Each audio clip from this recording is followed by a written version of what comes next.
Bonjour Anno. Je veux te raconter ce que j'ai vécu, car ça me ronge encore aujourd'hui. Je ne sais pas si c'est pour me libérer ou juste pour mettre en garde d'autres femmes, mais écoute bien. Je suis mariée depuis 12 ans avec un homme que je croyais parfait, Alexandre. On s'est rencontrés dans un café, par hasard.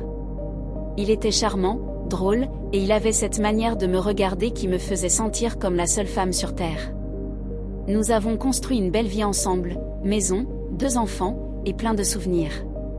Tout allait bien, enfin, c'est ce que je pensais. Il y a quelques mois, il m'a dit qu'il devait partir plus souvent pour le travail.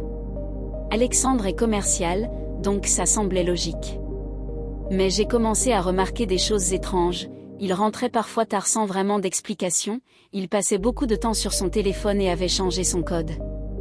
Quand je lui demandais, il me disait toujours que c'était pour protéger des infos professionnelles.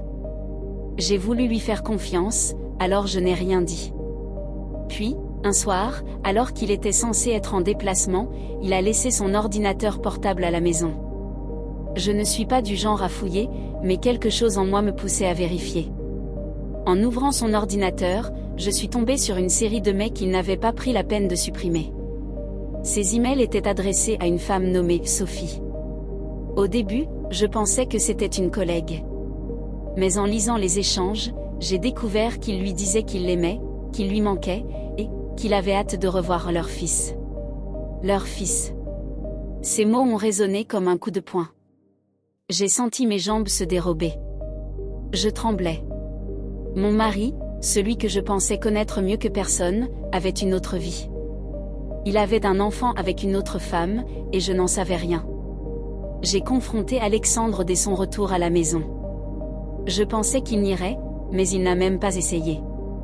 Il s'est juste assis, la tête basse, et il m'a dit « Je ne voulais pas que tu la prennes comme ça. » Comme si ça pouvait être appris autrement.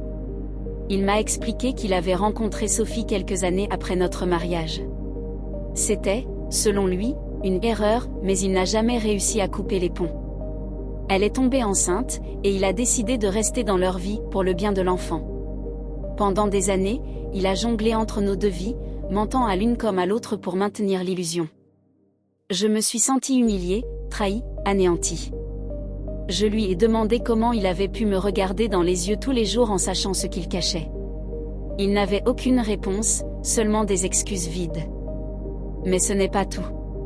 Ce qui m'a brisée, c'est de découvrir que mes enfants savaient. Oui, Alexandre leur avait parlé de cet enfant secret en leur disant que c'était notre petit secret. Ils pensaient qu'il s'agissait d'un cousin éloigné. J'ai réalisé qu'il avait même impliqué mes propres enfants dans son mensonge. Aujourd'hui, je suis en instance de divorce. J'ai demandé la garde des enfants, et je ne veux plus jamais avoir affaire à lui. Mais je me bats encore avec un mélange de colère, de douleur et de honte. Comment ai-je pu être aussi aveugle ? Comment quelqu'un peut-il mentir à ce point ? Voilà, c'est mon histoire. J'espère que tu comprendras pourquoi je la partage. Les gens peuvent être incroyablement cruels, même ceux qu'on aime le plus. Mes chers amis, que pensez-vous de cette histoire ? N'hésitez pas à partager vos avis dans les commentaires, je serai ravie de découvrir vos réflexions.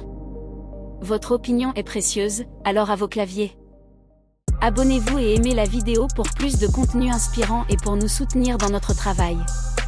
Merci pour votre soutien.